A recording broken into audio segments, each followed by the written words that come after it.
voltamos com o nosso segundo vídeo, voltamos com a nossa aula de gramáticas livres de contexto, a parte 1 de gramáticas livres de contexto, que eu estou definindo o que são. No vídeo anterior, eu mostrei alguns exemplos, mostrei as árvores de derivação, mostrei a derivação linear, como ela é computada, como a gramática livre de contexto é computada, e eu espero que vocês tenham entendido até aqui. Agora, falta para a gente definir, fazer a definição formal de uma gramática livre de contexto. Assim como a gente tem em AFMs e AFGs, a gramática livre de contexto, ela é definida. Antes a gente tinha uma quintupla, agora a gente tem uma quadrupla. Então, uma gramática livre de contexto, ela é na verdade uma quadrupla formada por V, sigma, R e S, no qual V é um conjunto finito denominado de variáveis. Então, em V eu tenho todas as minhas variáveis, a definição delas.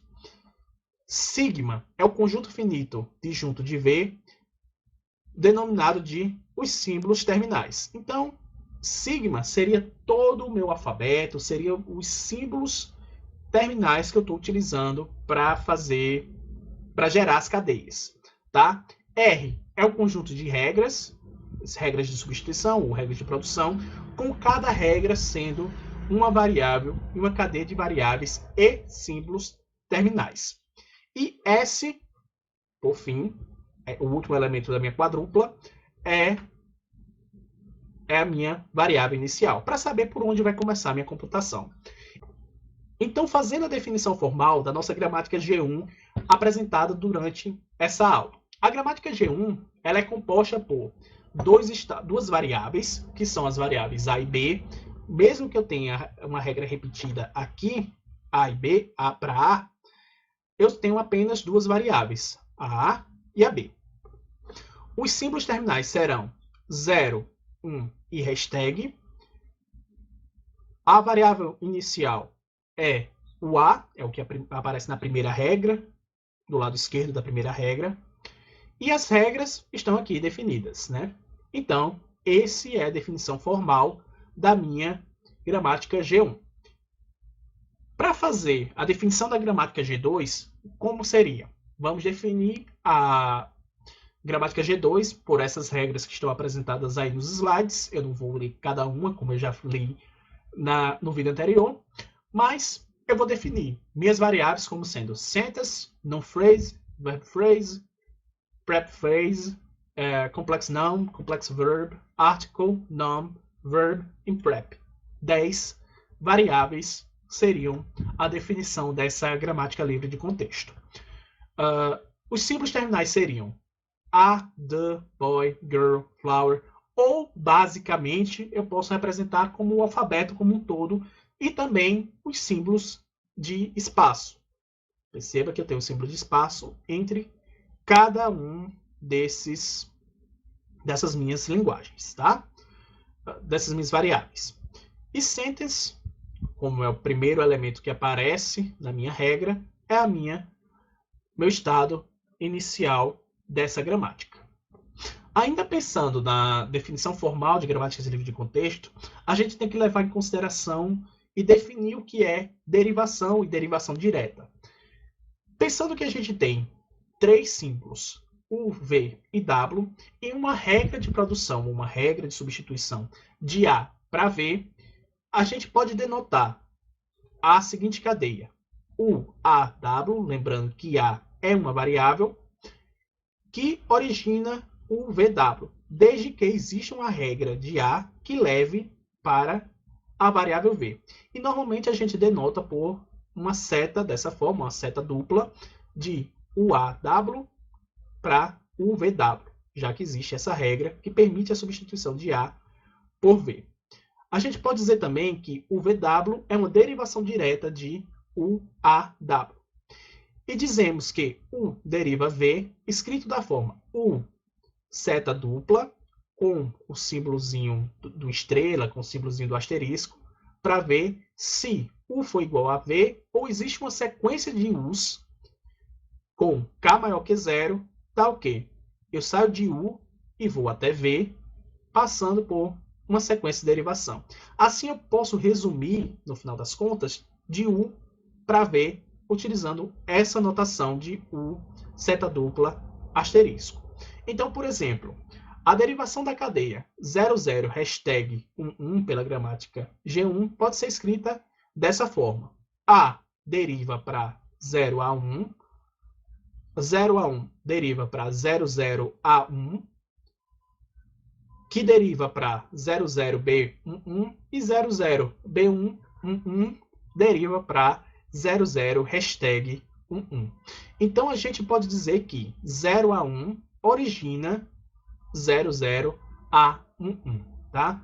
Ou, basicamente, a gente pode resumir tudo isso em A, que origina, que deriva para 0 a 1, A, que deriva para 00 a 11, e assim sucessivamente até obter A, que deriva 00 hashtag 11. Perceba que eu estou utilizando apenas o símbolo A. Eu estou resumindo todas as operações em duas, da original, ou da minha variável inicial, até a cadeia que eu quero representar, apenas utilizando a notação seta dupla asterisco. Então, isso serve para a gente definir as linguagens da seguinte forma. A linguagem e uma gramática são todas as cadeias sobre o alfabeto, desde que minha variável inicial gere essa cadeia. Então, é para isso que serve essa notação seta dupla asterisco, para definir o que é uma linguagem e como a linguagem é formada. E todas as derivações que podem ser originadas a partir da minha variável inicial, sem precisar estar fazendo a notação de passo a passo. Eu posso representar que A, por exemplo, gera a cadeia 0000 hashtag 11, apenas utilizando a notação seta dupla asterisco. Então, vamos para um outro exemplo para mostrar a funcionalidade de gramáticas livres de contexto e como fazer a interpretação da definição formal de uma GLC. Considere a seguinte gramática, G3 sendo V, sigma, R e S, no qual V seria apenas a variável S, sigma seriam os símbolos 0, 1, abre parêntese e fecha parêntese, S, a variável inicial, e o conjunto de regras seriam S para abre parêntese e S fecha parêntese, ou SS, ou 0, ou 1. Alguns exemplos das cadeias geradas por esse alfabeto seriam as cadeias 0, 1, abre parêntese, 000, fecha parêntese, abre parêntese, 1, abre parêntese, 00, fecha parênteses, e essa cadeia aqui maior, que vocês podem tentar ler aí, tá?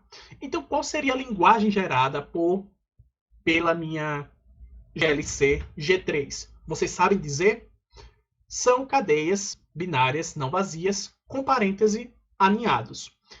Então, por exemplo, tem uma derivação para a geração dessa cadeia, abre parêntese 00, fecha parêntese, que seria da seguinte forma. S, minha variável inicial, eu derivo para abre parêntese S, fecha parêntese, então S aqui. Em seguida, de S, eu utilizo essa regra aqui para abrir mais a minha cadeia, para permitir mais símbolos. Então, de S eu derivo para SS. Em seguida, esse S leva para o símbolo terminal 0, utilizando essa regra. E esse S aqui, eu utilizo também, de novo, a concatenação dessas duas variáveis de SS para expandir ainda mais a minha cadeia. Então, de S vou para SS. E de SS eu utilizo essa regra aqui para fazer a substituição para 0. Então, esse S para 0 e esse S para 0.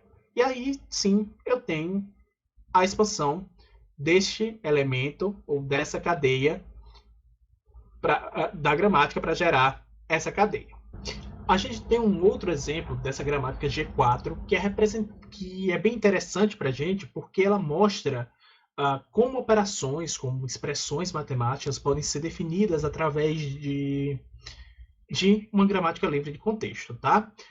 Esse exemplo em si é bem interessante porque, além de descrever isso, uma sintaxe correta para expressões aritméticas, neste exemplo em si, a gente envolve apenas o processo de adição e do produto, mas ele poderia ser estendido para subtração e para divisão também, que funcionaria com a mesma gramática, tá?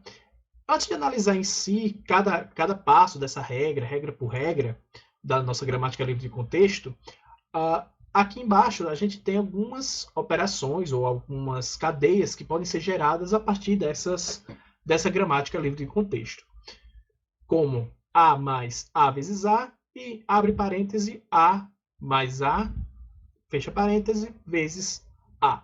Então, quais são as regras que a gente tem para essa gramática livre de contexto? A gente tem de expressão, que ela pode ser substituída para expressão mais termo ou apenas por termo.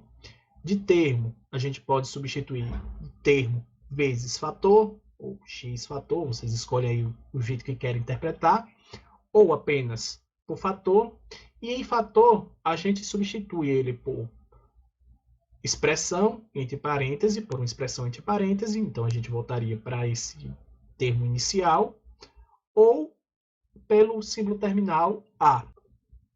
Esse símbolo A aqui está representado como símbolo terminal, mas ele pode ser um caso genérico ou um token genérico para a minha programação, que pode substituir esse A, dependendo da linguagem de programação que eu estou utilizando, por uma variável, por números binários, por expressões matemáticas mais complexas, e assim sucessivamente. Aqui a gente está utilizando o A só para um quesito de simplificação.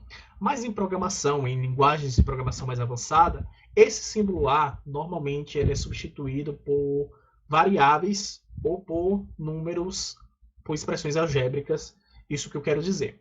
Tá? Então, qual a linguagem representada, ou qual é a linguagem que a gramática G4 fornece para a gente? São expressões aritméticas com adição e produto sobre um operando A, incluindo os parênteses aninhados, ou esses parênteses aqui por expressão.